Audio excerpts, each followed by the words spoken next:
과거 속 역사를 통해 현재를 들여다봅니다. 히스토리월드 역사여행 전문가 역사 귀요미 K3마천 박광일 작가님 나오셨고요. 안녕하십니까? 안녕하세요. 박광일입니다. 야사의 달인 역사 개그맨 킹과 제너럴 쿠데타 프린스 썬킹 교수님 나오셨습니다. 안녕하세요.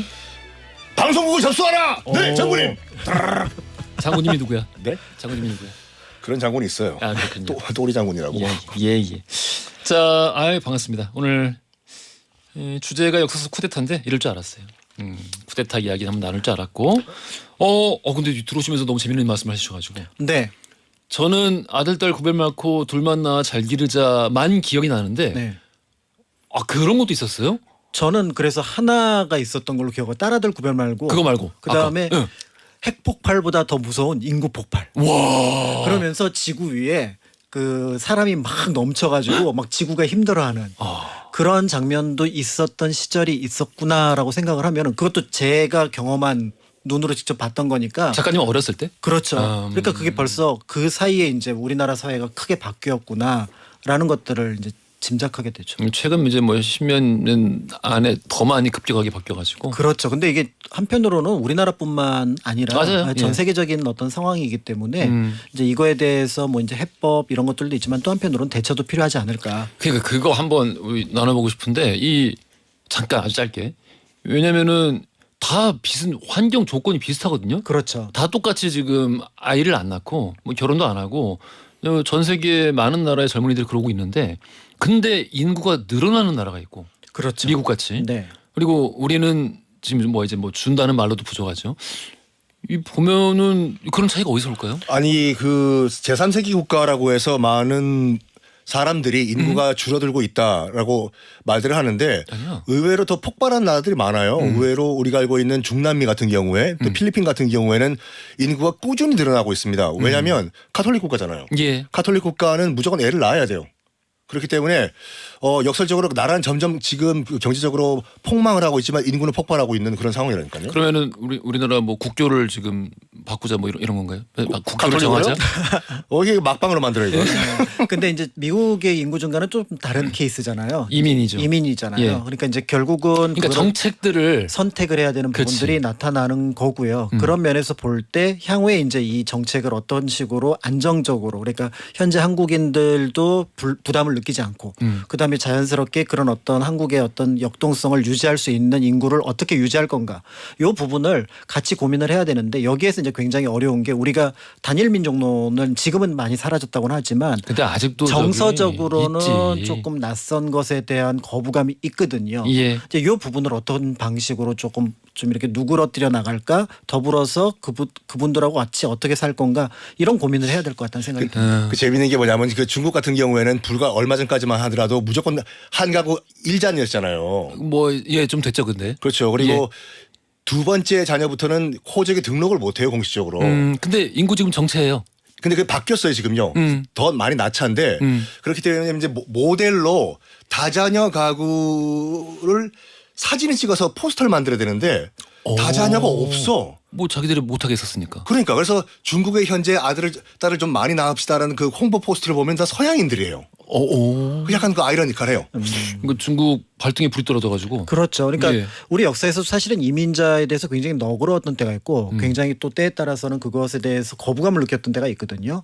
예를 들어 고려 같은 경우는 굉장히 이민 정책이 있었죠. 그러니까 건국초 그다음에 이제 여말 그러니까 고려 말에 굉장히 이민자들을 많이 받아들였습니다. 이제 그게 자연스럽게 굉장히 역동성을 줘서 초기에 어쨌든 이민자가 들어와서 굉장히 큰 영향을 줬던 게 과거제도의 실시. 그러니까 쌍기, 후주의 쌍기가 들어왔던 거고. 예. 그다음에 이제 저희가 이 시간에 다룬 적도 있었지만 예를 들어 조선 초에 대표적인 인물 중에서 장윤실 같은 인물이 아버지가 또 중국 사람이었으니까. 그런 것들 생각해 보면은 예, 역동성이라는 것들을 네. 그래요. 이 뭐 정책 이런 부분으로 잘 이겨내고 있는 나라들이 쓰는 방법을 또 우리가 그대로 쓰기에는 자꾸 우리 그 민족 정서랑 잘 안 맞아. 네. 그래서 그걸 이제 조금 단계화 시키는 작업들이 필요합니다.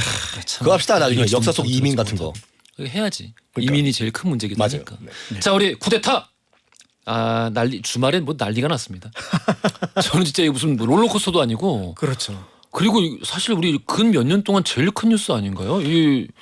그러니까 그 프리고진이라 이제 루카센코가 2시간 동안 전화 통화로 설득을 했다고 하잖아요. 예.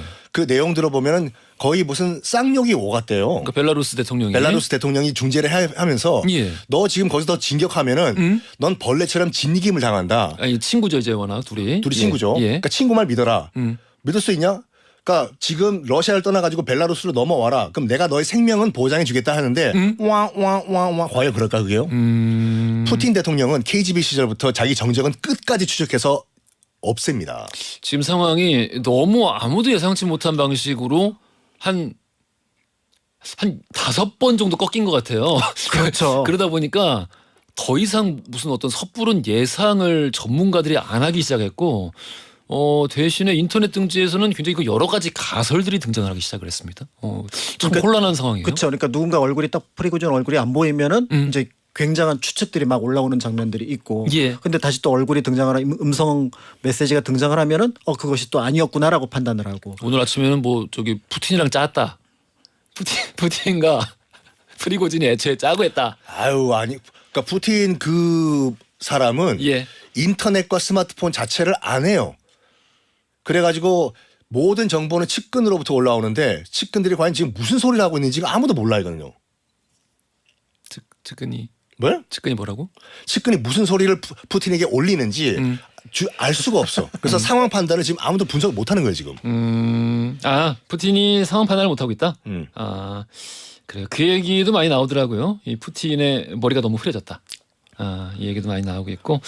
아무튼 프리고진의 운명 어떻게 될지. 바이든 대통령도 이번에 그 푸틴 러시아 대통령이 이라크에서 굉장히 고전하고 있다라고 또 발언했더군요. 그 와중에 또 그랬어요. 우크라이나라고 해야 되는데 예. 이라크라고 또. 그러니까 그 와중에 뭐 그러실 수 있지 뭐. 그러니까 본인 분량 꼭 챙기시는 분이라서. 오늘 신문에 내 얘기 안 나올 것 같은데. 그래서 그럴 때는 하나. 네. 알겠습니다. 자 그러면은 우리 역사 속 쿠데타 이런 연유로 우리가 한번 오늘 주제로 잡아봤는데요. 자 그래서 두 분이 지금 준비해온 주제들이 있어요. 네. 간단하게 소개해 주세요. 제목만. 네, 저는 이제 2개를 일단 준비를 했는데요. 2개의 독립운동을 만든 쿠데타라 해서 체코 군단의 쿠데타를 하나를 준비를 했고, 그다음에 12.12 군사반란. 예. 그래서 그 12.12. 2개를 하는데 1번을 먼저 해보고 시간이 조금 남으면 12.12까지 같이 살펴보도록 하겠습니다. 이거를 12.12라고 하면은 10월 22일 사건하고도 또 헷갈리니까. 그렇기도 하고 최근에 이제 5.16 뭐 이렇게 해서 그렇게 부르는 게 숫자를 이렇게 따로 그러니까 숫자를 나눠서 부르는 12.12. 그래서 12.12로 이렇게 부르는 편입니다. 손 교수님. 저는 지금 러시아를 그러니까 나름 잘 나가던 러시아를 폭망의 길로 만들어 버렸던 황제인 남편을 끌어내리고 부인이 구테타를 일으킨 다음에 부인이 황제가 된 러시아의 예카테리나 여자 황제 대제 얘기를 하고 예카테리나. 응? 예카테리나 대제. 예카테리나 대제를 얘기를 하고 조금 시간이 나오면은 정말 98% 천하통일을 다 했는데 어허. 2%를 못 채워가지고 천하통일 그 목전에서 그만뒀던 오다 노부나가의 구테타 이야기. 혼노지 안에 적이 있다. 저건 혼노지. 적은 혼노지에 있다. 재밌는데? 오다노보다가 얘기 재밌는데. 오다 노부나가 많은 그 일본에 가서 NHK 틀면은 맨날 나오는 게 그 오다 노부나가랑 도요토미 히데요시 얘기지 않습니까? 근데 이제 그 당시 전국 시대를 참 많은 드라마가 다뤘지만 보면은 오다노보다가는 늘 잘생긴 배우가 해요. 늘 잘생긴 배우가 하고 뭐 당연히 도요토미 히데요시는 가장 못생긴 배우가 가장 해요. 못생기지만 그래도 괜찮아. 왜냐면 가장 못생기고 원숭이가 생겼는데 똑똑해. 근데 도요토미 히데요시 역할을 상대적으로 못생긴 사람이 하긴 하지만 그래도 잘생겼어. 왜냐면 내가 그 배역을 맡으면 내가 그렇게 못생겼단 말이야? 아니야, 진짜 막 되게 볼품없는 사람이 하더라고. 그리고 도쿠가와 이에야스는 늘 약간 좀 후덕해. 그렇죠. 예, 후덕한 사람이 합니다. 그 말에서 실수한 사건 때문에 더 그런 것 같기도 하고. 자, 그러면 오늘 역사 속 쿠데타 첫 번째 이야기부터 바로 들어가 볼게요. 작가님? 네, 제가 먼저 해볼까요? 예. 사실은 오늘 체코 군단 얘기라고 했는데 러시아하고 직접적인 관련이 있고 한편으로는 또 우리 역사하고도 깊은 관련이 있는 사건이라고 볼 수가 있습니다. 잘 알려져 있는 것처럼 제1차 세계대전 처음 일어났을 때 이제 오스트헝거리 제국 안에 보헤미아, 지금의 체코슬로바키아가 일종의 이제 그 안에 있었던 지배를 받고 있는 상황이었습니다. 그러니까 이제 자연스럽게 전선이 확대되니까 오스트헝거리 제국은 여러 민족들, 소수 민족들을 전부 다 이제 군대로 끌어오는 어떤 작업을 하게 되는데 이 보헤미아 지역에 있었던 체코와 슬로바키아 지역의 사람들도 끌려오게 되는 거죠. 근데 이들은 기본적으로 헝가리하고 오스트 제국에 대해서 적대감을 가지고 있었거든요. 그럼요. 그런데 그들이 내보내졌던 전선이 바로 어디냐면 러시아와의 전선입니다. 아하. 그런데 체코가 생각할 때 아니 우리 슬라브족 아닌가? 근데 저들도 슬라브족인데 그렇지. 근데 우리가 지금 싫어하는 이 그 오스트 헝가리 제국을 위해서 싸워야 될 필요가 있을까라는 공감대가 그 안에서 만들어졌던 것 같아요. 그러니까 자연스럽게 그 안에서 탈영이 일어나고 그러니까 그 탈영의 숫자가 굉장히 규모가 커지니까 러시아 쪽에서도 이들을 처음에는 포로 수용소에다가 수용을 했는데 그들도 비슷하게 느꼈던 거죠. 이들은 싸울 의지가 없구나라고 판단을 해서 이들을 오히려 하나의 부대로 편성을 하는 것을 이제 그 계획에 옮겨서 실현을 하게 됩니다. 그래서 그게 숫자가 처음에는 10,000명, 20,000명, 그랬더니 나중에는 50,000명까지 되는 거예요. 우리는 같은 민족이다. 그렇죠. 우리가 남이가. 그러니까 이제 우리가 보통 10,000명 정도 되면은 사단을 얘기하는데 그거보다 규모가 커지니까 그렇지. 이들을 이제 무기를 줘서 우리는 이제 체코를 군단으로 부른다 해서 보통 이제 이 시기에 1차 세계대전 말미에 만들어진 이 체코 사람 또 슬로바키아 사람으로 이루어진 어떻게 보면은 항복한 사람들로 이루어진 부대를 체코 군단 이렇게 이제 부르게 되는데 이 체코 군단을 제일 어떻게 보면은 뭔가 그 반겼던 거는 당연히 러시아 그렇죠. 짜르였습니다. 그러니까 로마노프 왕조에서 볼 때는 이들이 또 우리를 방어해 줄 또 하나의 방어막이 될 수 있겠다라고 생각을 하고 이제 여러 전선에 이제 투입을 해서 나름 성과를 이제 거두게 되는데요. 예. 이제 이 거두게 되는 과정 속에서 여기서 이제 몇 가지 문제가 발생하는데 러시아에서 혁명이 일어난 겁니다. 아 그때구나. 네. 러시아에서 혁명이 일어나니까 러시아 혁명이 딱 일어나자마자 볼셰비키 정권은 기본적으로 이제 더 이상 동맹군과 전쟁을 하지 않는다. 아 니콜라이는 죽었고. 그렇죠. 그러니까 아직 니콜라이스는 저쪽에 이제 가 있습니다. 죽지는 않고 아, 유배돼 있군요. 네, 유배돼 있는 상황이었고. 지하실에 갇혀 있죠. 네, 저쪽에 이제 갇혀 있어갖고 그러니까 이제 이 상황에서 체코 군단이 굉장히 애매해진 거예요. 이 새롭게 들어선 러시아 정부는 전쟁을 부인하고 그리고 자신을 지지했던 로마노프 왕조는 몰락했고 그럼 자신들은 뭔가 지금 위치가 애매해진 거니까 그러면은 제일 먼저 해야 될 거는 이 러시아를 탈출하는 겁니다. 이쪽 이 사회주의 정권이랑 뭘 한번 해볼 볼셰비키랑 뭘 해볼 생각을 안 했나 볼셰비키랑 봐요. 사이가 안 좋죠. 아 사이가 안 좋구나. 왜냐하면 볼셰비키 같은 경우는 전쟁을 멈췄고요. 더 나아가서 로마노프 왕조를 무너뜨렸는데 이들 체코 군단은 로마노프 왕조의 지원을 받았단 말이죠. 그랬죠. 굳이 얘기한다면 백군 쪽입니다. 적군 쪽이 아니라. 그러니까 왕립군이네. 그렇죠. 왕당파에 왕당파. 가까운 군대의 성격을 갖고 있었던 거죠. 그러니까 이제 체코 군단은 기본적으로 그럼 우리는 여기서 이 전쟁에서는 빠지고 더 나아가서 러시아 역사에서 빠지자 이런 내부적인 움직임이 일어나게 됩니다. 그리고 이제 그거를 지휘하는 이제 체코 쪽에 있었던 지휘자가 있었기 때문에 이제 그럼 우리는 여기 빠져나가자 그런데 빠져나갈 동선이 없는 거예요. 이게 군대니까. 너 사람도 많고. 이게 보통 민간인 같으면 어떻게 빠져나갈 텐데 5만 명에 이르는 군대가 움직인다? 이것 자체가 당시 유럽에서는 어마어마한 사건이 될 수가 있거든요. 무엇보다도 자신들의 동네였던 체코 쪽으로 돌아가려고 하는데 폴란드를 지나야 되는데 아이고. 여기 독일이 막고 있단 말이죠. 그럼 여기서 지나가는 과정에서 전쟁이 벌어집니다. 그러겠죠. 그러니까 여기는 이제 회피를 하고 그다음에 이제 무르만스크나 이제 북쪽 항구를 막으려고 했는데 여긴 지금 난리도 아닌 거예요. 지금 적군 백군이 계속 싸우고 있으니까 여기를 들어가면은 러시아 내전에 우리 의지하고 상관없이 휘말리겠다. 지금 한참 적백내전 중이에요. 그렇죠. 그러니까 유럽 쪽의 전선이 제일 어떻게 보면은 적군 백군이 가장 치열하게 싸웠던 곳이니까 그래서 고개를 들어서 멀리 9,000km 멀리? 동쪽을 보니까 블라디보스톡이 보이는 거예요. 잠깐 너무 가까이 오시는데 부담스럽게? 그래서 멀리 블라디보스톡으로 가는 거예요. 예. 블라디보스톡으로 가려고 했더니 러시아군이 그거를 포착을 한 거죠. 그러니까 적군 쪽에서. 자기 코가 석자인데 지금. 그렇죠. 그러니까 이제 포착을 했지만 여기가 군단이 무려 5만 명이나 되니까 예. 각 군대를 풀어서 이 시베리아 횡단 열차 노선을 점거를 해버립니다. 체코 군단이. 그리고 기존에 여기서 보냈던 그러니까 동쪽 서쪽으로 보냈던 그 장갑 열차들이 있거든요. 예. 무기를 싣거나 또 때에 따라서는 군수 사령부가 되었던 그 장갑 열차를 탈출을 합니다. 이 체코 군단이. 예. 그리고 이제부터는 우리가 동쪽으로 블라디보스톡으로 가는 거 막지 마라. 우리의 목표는 블라디보스톡에 도착을 해서 거기에서 배를 타고 체코로 돌아가는 게 목표니까 되게 돌아가는 거긴 한데 그렇지만 어쨌든 전쟁은 회피한다라는 목적으로 이 자신들의 병력을 온전히 지키고 사실은 이들은 또 하나의 목표를 가지고 있었습니다. 바로 뭐냐면 체코 세우자. 아직 그러니까 지금 오스트헝거리 제국 약해졌으니까 예. 이 사이에 체코하고 슬로바키아가 힘을 합쳐서 체코슬로바키아 공화국을 그렇지. 만들자. 그러려면은 무장 병력이 필요한데 우리가 가장 큰 무장 병력이니까 우리가 그 세력을 가지고 유지해서 돌아간다. 이 목표를 세운 겁니다. 건국을 하자. 네, 이렇게 해서 이제 수백 량에 이르는 그 철도를 한 번이 아니라 여러 번에 걸쳐서 이제 블라디보스토크로 하는데 무려 1년 넘게 이들의 이동이 계속해서 이루어집니다. 아이고 고생스럽다. 5만 명이니까요. 그러니까요. 근데 가는 길에 이 장갑 열차 안에다가 뭐 우체국도 만들고 방송국도 아, 만들고 설국열차인가요? 설국 열차에 사실 모티브가 있는 것 같아요. 그러니까 이 9,000km를 가는 동안 그들은 계속해서 선전전을 하면서 예. 우리가 움직인다 이렇게 되는 거죠. 어. 그랬더니 극동에 있는 극동에 있는 백군 적군이 이제 화색이 도는 거고 또 사색이 드는 거죠. 음.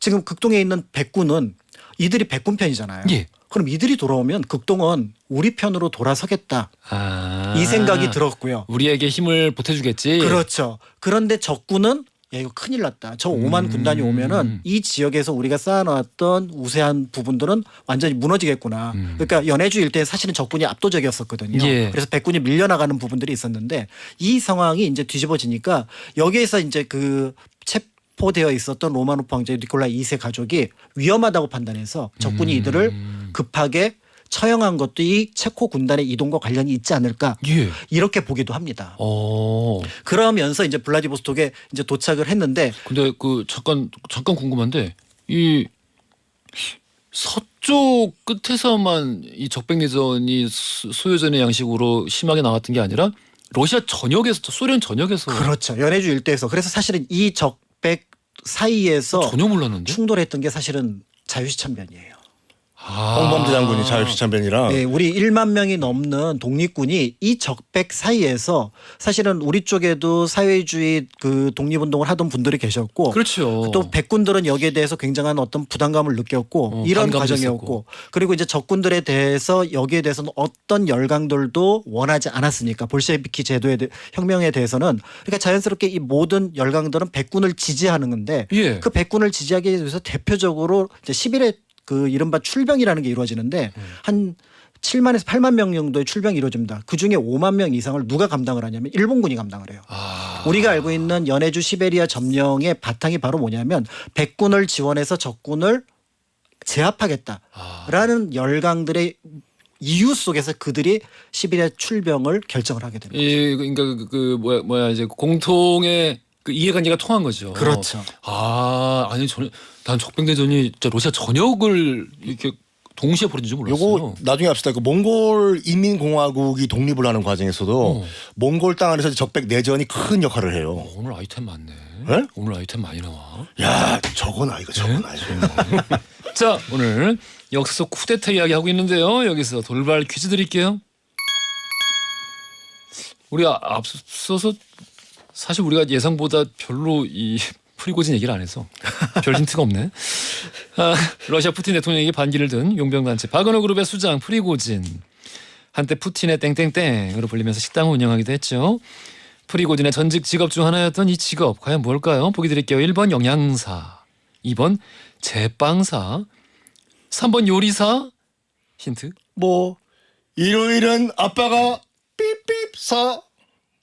삐삐사요? 마법사? 아이고 짜장라면 삐삐사. 둘리가 생각납니다. 요리 보고 일요일은 요리 보. 일요일은 아빠가 장학사. 참 예전에 공부 열심히 했나 봐요. 감사합니다. 짧은 건 50원, 긴 건 100원이 드는 문자 샵 1035번 무료인 고릴라로 정답 보내주세요.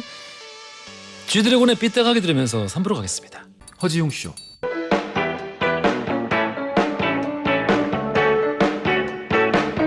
그래 알고 있어 심심한 걸 졸린 점심시간 너무나 싫어서 라디오를 들으면서 혼자서 달리는 12시 5분 그 여름날 밤 라디오의 음악 속에 잊을 수도 없는 춤을 춰 귓가를 울려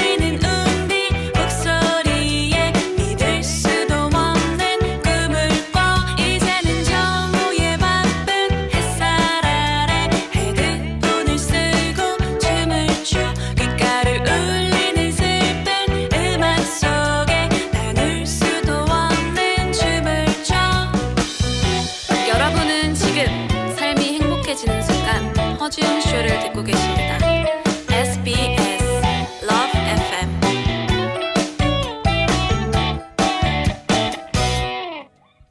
허정쇼 3부로 돌아왔습니다. 히스토리 월드 박강민 작가 선킹 교수와 함께 오늘 주제는 역사 속 쿠데타였습니다. 예, 앞서 이제 문제도 나갔었는데 돌발 퀴즈. 프리고진 참 흥미로운 사람이에요. 예. 그렇습니다. 예, 좀도둑, 뭐 소매치기, 포주, 핫도그 장사였잖아요. 요리사, 핫도그 장사, 뭐 안 거친 직업이 없다가 갑자기 용병 회사를 차렸어. 독주자 요리사에서 이 용병 부대장이 되고. 그렇지만 역사에는 그런 일이 비일비재하기 때문에 그 출신이 어떠하다라는 것은 가십거리일 뿐이지 현재 그 사람을 평가하는 기준이 그렇지. 되진 않습니다. 뭐 그렇지. 배경 따지면 주원장은 배경이 아이 그럼요. 눈물 나잖아. 제가 솔직히. 그 얘기 하려고 그랬거든요. 네.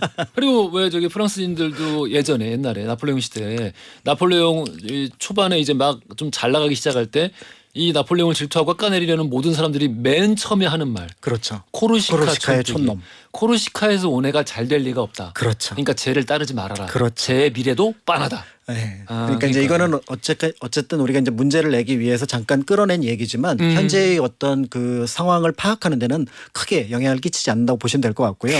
두고 보겠습니다. 예. 네. 제가 이제 쿠데타라고 말씀을 드렸었는데 아니 근데 체코 군단이 움직인 게 쿠데타인가 얘기를 하지만 사실은 이제 볼셰비키 혁명이 일어나자마자 체코 군단에 욕을 합니다. 당신들 본국으로 돌아가는 거 도와주겠다. 무장해제해라. 트로츠키가 그렇게 얘기를 합니다. 예. 그러니까 여기에 대해서 우리는 무장해제할 수 없고 이 군단 그대로 유지해서 체코로 돌아가기를 원한다. 그러면서 거기에 대해서 반발하니까 이제 일종의 쿠데타의 모습으로 나타났다라고 보시면 될 것 같고요. 뭐 사실 이 성공했으니까 혁명이지 러시아 혁명 자체도 사실 쿠데타로 시작한 거죠. 그렇습니다. 뭐. 예, 예. 예, 그렇게 해서 이제 그 블라디보스토크에 도착을 했는데 예. 이제 그 전체 인원은 군 병력만 한 5만 6천, 그다음에 약간의 이제 민간인까지 포함돼서 한 7만 명 정도의 체코인들이 이제 그 블라디보스토크에 모인 거예요. 왜 또 늘었어? 조금 오면서 이제 그 가족들도 좀 챙기고 이런 상황들이 이제 벌어졌었는데 이제 여기서 약간의 문제가 발생을 합니다. 이제 여기서 이제 그 뭔가 그 어떤 그 지원을 좀 받고 이렇게 해서 움직이려고 했었거든요. 제국 지원을 받고 근데 1차 세계대전이 끝나버린 거예요. 어허. 그러니까 아니 우리가 움직여서 이제 뭐 열강들이 뭐 일본도 도우러 온다 그러지 미국도 도우러 온다 그러지 그래서 그 도움 받아서 가려고 했는데 그들이 그냥 이제 전쟁 끝하고 자기네 나라로 가버리거나 자신의 이권을 챙기니까 체코 군단에 대해서 아무 관심이 없어진 겁니다. 붕 떴네. 네, 붕 떠니까 이제 문제는 차비가 문제예요. 너무 멀리 왔어요.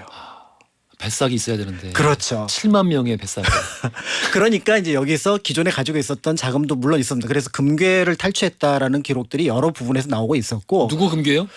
당시 이제 그 볼셰피크가 가지고 있었던 금괴를 여럿 가지고 있었고 그 금괴의 일부를 적군하고 백군하고 넘기면서 자연스럽게 자신들의 어떤 조금은 안정을 유지하면서 이쪽으로 도착한 걸로 이제 보여지는데요. 예. 이제 이것만 가지고는 부족하니까 거기서 일정한 명령을 내립니다. 자신들이 팔 수 있는 것들은 최대한 팔아라. 이런 어떤 것들을 하는데 군단이 가지고 있는 거라고는 기껏해야 무기밖에 없습니다. 러시아로부터 지급받은 무기밖에 없었는데 근데 그 무기를 정말 애타게 찾던 사람들이 있었습니다. 혹시 그분들. 혹시 한국말을 쓰나요? 그렇습니다. 무기를 예. 달라. 우리한테 팔라. 예. 네. 그러니까 우리가 그 독립운동 과정 속에서 정말 원했던 게 무기였습니다. 그렇지. 그러니까 이제 그 우리가 알고 있는 그 마지막 의병 사진을 찍었던 그 맥켄지가 갔을 때도 맥켄지한테 그 한국 의병들이 뭐라고 얘기를 하냐면 우린 돈이 얼마든지 줄 테니까 무기 구해달라. 근데 종군 기자가 무기를 구해줄 수도 없을 뿐만 아니라 그런 구해준다고 없지. 몇 장밖에 없으니까 예. 그래서 나는 할 수 없다라고 자신이 쓴 책에 남겨놓았거든요. 근데 만주에서 열심히 신흥무관학교에서 훈련도 하고 뭘 했지만 무기가 너무 부족한 거예요. 무기가 있어야 이걸 써먹지. 그런데 블라디보스톡에 무기 시장이 열렸다는 소식을 듣고 우리 군단들이 움직이기 시작합니다. 그래서 수백 명 단위로 체코로 넘어온 거예요. 우리 독립군들이. 예, 그래서 그들하고 교섭을 해서 무기를 입수를 해가지고 다시 그거를 봉오동 청산리 쪽으로 옮겨가게 됩니다. 우리가 알고 있는 대한독립군 그 북로 군정서가 당시 약간 자금이 있었거든요. 예. 이 자금을 가지고 이 무기를 마련해서 실제로 나중에 봉오동 청산리 전투에서 일본 측 기록에 깜짝 놀랍니다. 어떻게 한국 독립군이 저렇게 최신식의 무기로 모신나강 소총이라든지 맥심 기관총을 들고 있을 수 있지? 기관총이 있었거든요. 예. 이 기관총에 깜짝 놀라게 되는데 그 출처가 바로 어디였느냐면은 이 체코 군단이었습니다. 근데 이게 시간이 지나면서 우리에게는 어떻게 기록이 됐냐면 체코제 무기로 알려진 거예요. 체코제 무기인데 사실은 체코제 무기가 아니라 체코군이 무장한 러시아로부터 받은 무기고요. 그렇겠죠. 그리고 조금 더 정확하게는 아까 말씀드렸던 것처럼 이 총의 원 제작자는 미국입니다.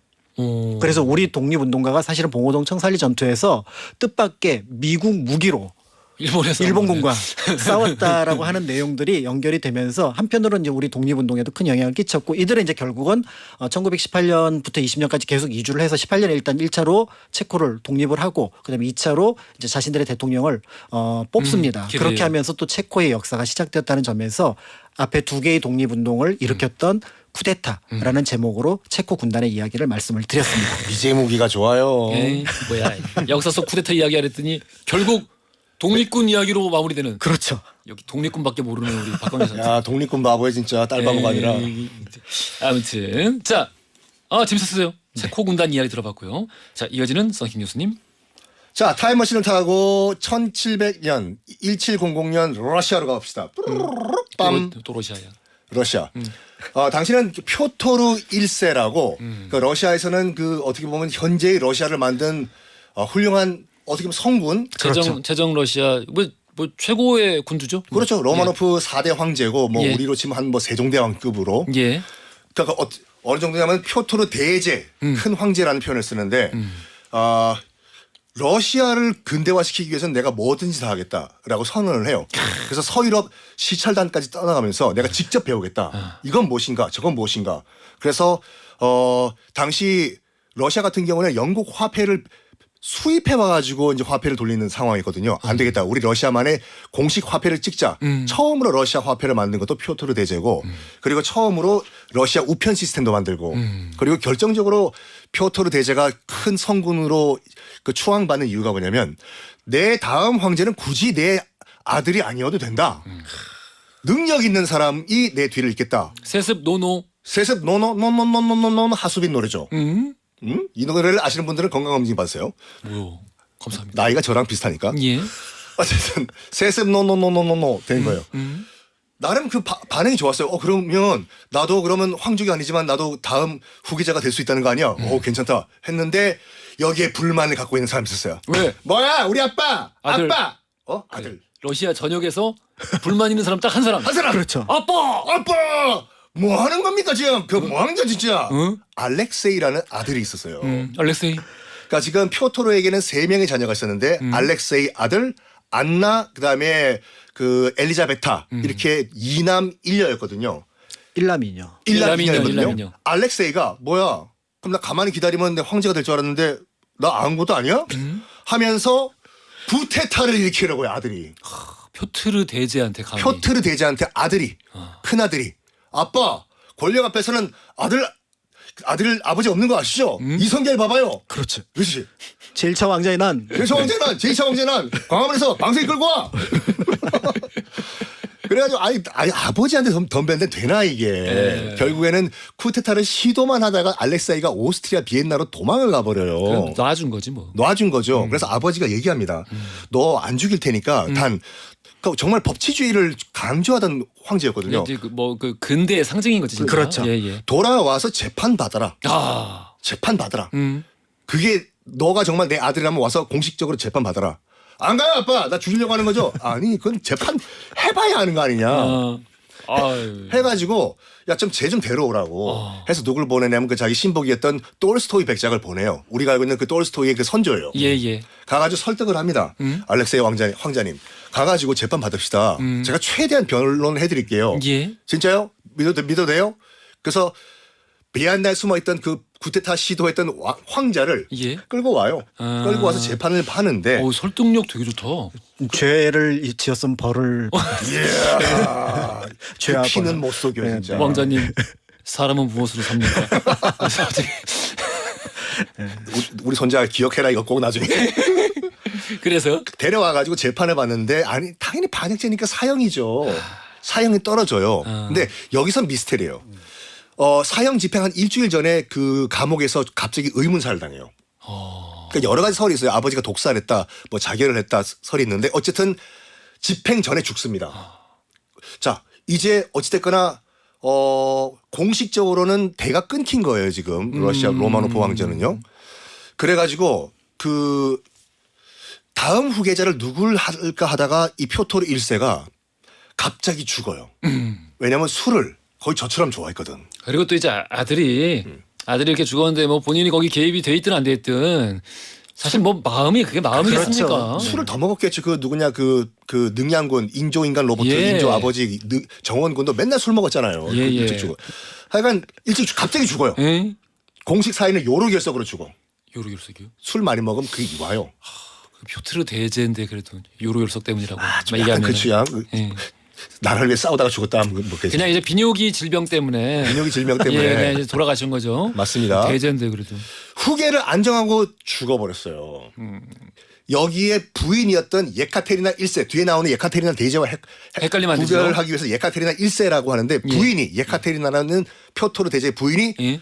그럼 대가 일단 끊고 죽은 알렉세이의 아들이 있었어요. 아들인데 너무 어려. 일단은 섭정이 아니라 내가 일단 임시 황제를 하겠다. 라고 해서 부인이 황제가 됩니다. 이게 예카테리나 1세가 되는데 축천무후 같아. 네? 축천무후 같아. 축천홍후야. 근데 축천홍후와 같은 그런 깡과 그건 없었어요. 주위에서 시키는 데 다 해. 아. 그래가지고 3년 후에 열병식을 하는데 그 몇 시간 동안 가만히 서 있다가 픽 쓰러져요. 일사병. 와와와와. 일사병이 걸려가지고 여자 황제 부인이었던 예카테리나 1세가 그렇게 갑자기 허무하게 죽습니다. 그런 다음에 어떻게 할 수가 없어가지고 죽은 알렉세이의 아들, 그러니까 표토르 대제의 손자죠. 나이가 그때 9살인가 그랬어요. 이 정도면 이거 몇 개, 한 개, 두 개, 요 정도면 통치할 수 있다. 그래서 어린 애를 표토르 2세라는 러시아의 황제로 앉혀버립니다. 이때가 근데 사실 중요한 시기인 게 근대화에 박차를 가했고 굉장히 상당히 진전을 시켰지만 표토르 대제가 그 뒤를 이어서 누군가 이걸 완성을 시켜야 될 텐데. 그러니까 후계 문제를 하여간 정확하게 하고 죽어야 돼 그걸 무조건요. 왜 그랬을까? 그래서 술 끊어야 된다 그러니까요. 박광희 작가님. 저희 거울 좀 보시고요. 네. 아유 이 얼굴 시커먼 거 봐봐 지금. 그래서 그래서 표토르 2세가 어린 나이에 9살에 즉위를 해요. 아이고. 즉위를 해. 그런데 얘가 좀 커가지고 뭐 성군이 될 가능성도 있었지만 14살 때 천연두로 죽어버립니다. 천연두로. 표토르 2세가요. 그때부터 이건 너무 복잡한 과정이기 때문에 제가 상략을 할게요. 치열한 권력 암투가 벌어져요. 그랬겠죠. 그런 다음에 결국에는 실권을 장악한 사람이 누구였냐면 아까 표토르 대제의 자녀가 이남 일녀라고 일남 이녀. 일남이녀. 알렉세이와 안나와 그다음에 그 엘리자베타. 이남 일녀가 입에 붙나 봐요. 네? 이남 일녀 아직 늦지 않았습니다. 무자식이 상파자다. 미친 거 아니야? 이제 오늘 알겠습니다. 어쨌든 이건 허지웅 쇼의 의견이 전혀 아닙니다. 예. 네. 어디까지 했죠? 예. 그래서 지금 결국에는 실권을 이 난장판을 통합하고 누가 잡았냐면은 예. 누가 잡았냐면 그 두 딸 중에 한 명이었던 엘리자베타가 잡아요. 아까 나왔던 딸. 예. 엘리자베타가 또다시 여황제가 됩니다. 그래서 선언을 해요. 무조건 러시아에서는 이 황통은 피는 표토르 대제로부터 대제. 와야 된다. 선언을 해요. 다른 피가 섞일 수가 없다. 선언해요. 아버지 뜻과는 좀 반대로 가네요. 그렇죠. 그래서 엘리자베타가 집권을 했는데 문제가 뭐냐면 자기는 자식이 없었어요. 아하. 그러면 자기 뒤 후계를 지금부터 만들어 놔야 될 거 아니에요. 나는 자식이 없고 어떡하지 하다 보니까 자기 누나 있지 않습니까? 안나라고. 안나. 표토르의 또 다른 딸. 예. 애 아들이 있었어요. 안나인데 아이를 낳았어요? 이런 개그 정말 재밌죠. 미안합니다. 야. 사실 뭐 아까 그거보다 낫지 뭐. 난 재밌지 체코 뭐. 얘기할 때 체코가 석자예요. 이거 하려고 했다가 안 했어요. 나는. 지금 안나 이게 체코보다 덜하다고 생각하세요? 비슷비슷해. 도찐개찐. 알았어. 그래서 이제 엘리자베타가 여자 황제가 됐어요. 근데 무조건 러시아의 황통은 로마노프 왕조가 이어가야 돼요. 그러니까 자기는 자식이 없어. 근데 언니인 안나가 아들이 있었어. 쟤를 무조건 다음 황제로 하겠다. 조카잖아요. 선언해요. 지금 미리 말씀드리겠지만 표토르 3세가 되는 그런 인물이었는데 예? 내 조카를 내 다음 황제로 난 무조건 민다. 선언을 해요. 근데 문제는 뭐냐면 표토르 3세가 되는 그 어리버리한 어린애가 지금으로 치면 독일 땅 프로이센에 살고 있었어요. 거기서 태어나요. 예. 그리고 독일어밖에 못해요. 예. 그러니까 러시아를 싫어했었어요. 그리고 러시아 민중도 싫어하죠. 러시아 민중도 되게 싫어하고 예, 그런 왕을 싫어하지. 러시아 다 싫어했어요. 예. 난 그러니까 모든 난 도이칠란드가 최고예요. 아우토반 최고, 이힐리베디히 최고. 저는 독일제 아니면 아무것도 안 써요. 전 독일제 안 써요. 네. BM 땡, 아웃 땡밖에 안 타요. 뭐 이렇게. 어이구, 세상에. 그걸 알았어요. 그 엘리자베타도요. 어? 그거에도 불구하고 무조건 표토르의 피가 섞인 애를 다음 황제로 만들어야 되기 때문에 쟤를 무조건 교육시키자. 아니 집착들이 참. 네. 데려오라고 해요. 러시아로 데려와가지고 넌 철저하게 내 조카지만 황태자 교육을 받아라. 근데 저쪽에서는 야 반말하잖아. 어. 야. 야야야야 나인. 교육을 시키라고. 근데 약간 언어식 능력이 없었나 봐요. 그렇게 교육을 시켰음에도 불구하고 러시아어를 안 배운 건지 못 배웠는지 안 늘어요, 얘가. 그래서 독일어만 쓰고 이 독일에서 데려온 친구들과 독일 병정 놀이만 하고. 그러니까 러시아가 싫은 거야. 러시아가 싫어. 슬라브가 싫은 거야. 슬라브가 싫어. 자기가 슬라브면서. 그러니까. 그래서 현재의 여황제였던 엘리자베타가 뭘 생각했냐면 빨리 결혼을 시키자. 결혼하면 정신 차릴 수도 있으니까. 결혼하면 정신 차릴 수가 있으니까. 물론 못 차린 사람들이 많아요, 주변에. 이 러시아판 건모의 이야기를 듣고 있습니다. 예. 둘이 친하잖아요. 예. 김건모 형이랑. 뭔 소리야? 그래서 하여간 결혼을 시키자 했는데 러시아 황족들과 결혼을 시키면 안 될 것 같아요. 왜냐하면 얘가 약간 감이 떨어지는 거 아니까 러시아 귀족들과 결혼을 시켜버리면 얘 천지가 될 것이다. 아하. 세상에. 외척이 될 거다. 외척이 될 것이다. 그래서 누굴 하냐면 러시아인이 아니면서도 귀족인 외국 귀족이면서도 우리 조카와 잘 맞는 뭐 없을까 하다가 독일에 약간 중간급 귀족이 있었어요. 독일에서도 황족은 아니라 그냥 어느 정도 명함은 내미는 귀족의 기역자에 그냥 밥그릇 얹은 귀족이 있었어. 거기에 소피아라는 딸이 있었어요. 소피아. 쟤다. 어차피 독일이니까 독일말도 잘할 거고 적응은 잘할 것이다. 소피아를 불러오라고 시켜요. 엘리자베타가 딱 만나니까 굉장히 정치 야망이 엄청난 여인이었어, 소피아가. 아니 뭐 저기 오히려 아주 뭐 최고 클래스 귀족 가문이 아니다 보니까 그쪽으로 발달했나 보다. 집착이 있었어. 그리고 이 엘리자베타라는 러시아 황제를 보니까 다 온몸에 보석이잖아요.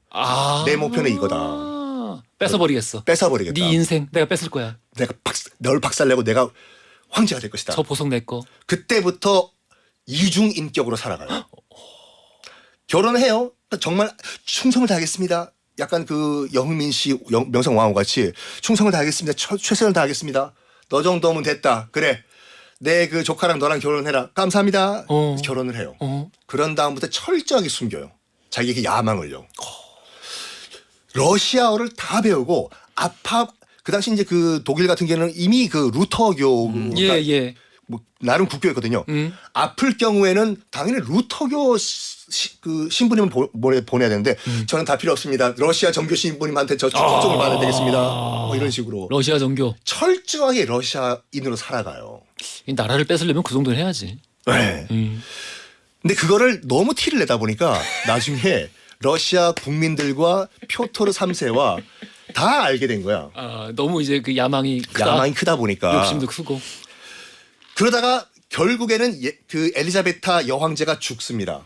죽은 다음에 기록에 따르면 그 여황제의 국상 장례식 때 그렇게 통곡을 하고 울었대요. 지금 현재 소피아가. 나 그동안 너무 고생했어 이러면서. 고생했어. 근데 날 놔두고 가면 어떻게 해 진짜. 했는데 그 어쨌든 죽었잖아요. 그 이 현재 러시아 여황제가. 예. 그럼 당연히 황태자였던 아까 정했으니까 황태자가 다음 황제가 돼요. 표토르 3세가 됩니다. 3세가 되자마자 맞아. 표토르 3세가 이상한 짓을 해요. 프로이센과 싸우고 있었거든 전쟁. 갑자기 전쟁 우리 그만두겠습니다. 왜냐하면 그 친독일파니까. 친독일파니까. 그리고 우리 러시아가 따먹은 땅 다 프로이센에게 돌려드리겠습니다. 가져가세요. 나는 독일이 땅이 많은 게 좋더라고요. 난 러시아는 러시아 잘 되는 게 싫어. 땅이 작아야 돼 러시아는. 시베리아도 있는데. 그러니까 나는 땅부자야 나는. 나는 욕심이 없어 소박한 왕이야. 이거 보고 러시아 국민들이 좀 저건 이른바 적국을 사랑한 왕이냐. 이 표현이 거기 나와요. 적국을 사랑하는 왕이다. 그렇죠.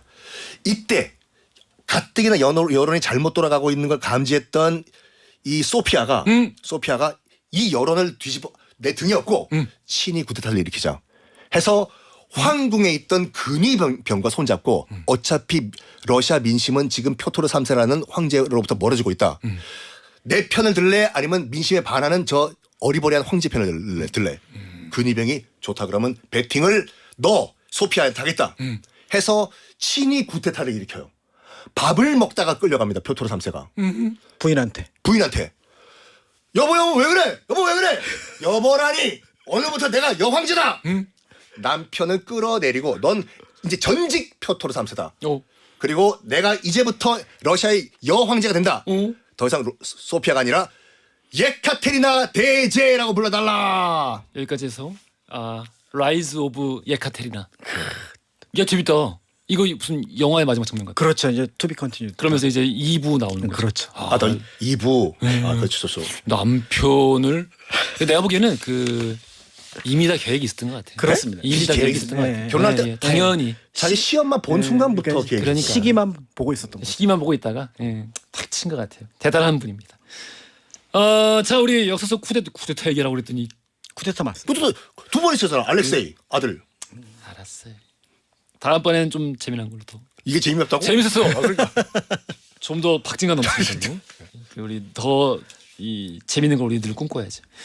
자 우리 돌발 퀴즈 정답 뭐였지? 3번 요리사였습니다. 하예르님 3098 쓰시는 분 7681 쓰시는 분 선물 보내드릴게요. 지금까지 박광일 작가 썬킴 교수였습니다. 감사합니다. 감사합니다. 감사합니다.